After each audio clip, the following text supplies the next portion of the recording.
dapat kasama sa attractions na kasama. Dapat kasama yung attraction. Single Shuka Hamida! Happy birthday, Klook!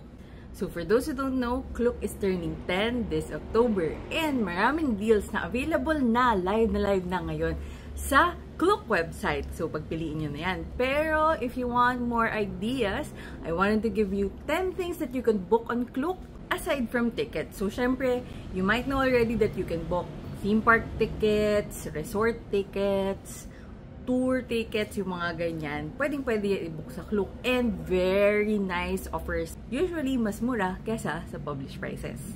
Tapos, syempre, pwede nyo pang gamitan ng code. Janine Klook, baka naman. Aside from those, ang mga pwede nyo i-book sa Klook ay, number 1, mga hotel. So, pwede kayong humanap ng mga better value deals sa Klook and minsan, nakapackage pa yan with tours or experiences dun sa area. For example, pwedeng sa Tagaytay, pwedeng hotel sa Korea, sa Japan, ganyan.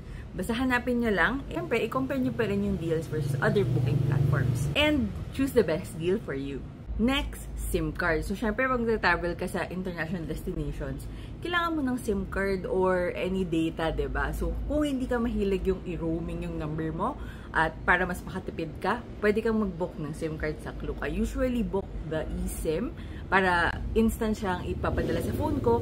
Hindi ko na kailangan i-claim sa airport. Although, that's also an option if okay naman yung time ng flights nyo. Kasi ako usually red-eye flight, so mahirap. At saka, nagmamadali ako papunta sa Seoul. So, parang gusto ko, eSIM na agad. Next is Klook passes. Huwag nyong i-ignore yung mga Klook pass na yan. Kasi, na-try ko na siya at nakakatipid talaga. So, dapat lang, masipag kang mag-girl math. So, isipin mo, pag binili mo to, dapat kasama yung attractions na ibubuk mo talaga. And then, i-compute mo, magkano yung madi-discount mo sa kanila versus pag binook mo sila directly na walang pass. Try ko siya and then meron siyang discount sa SIM, meron sa train.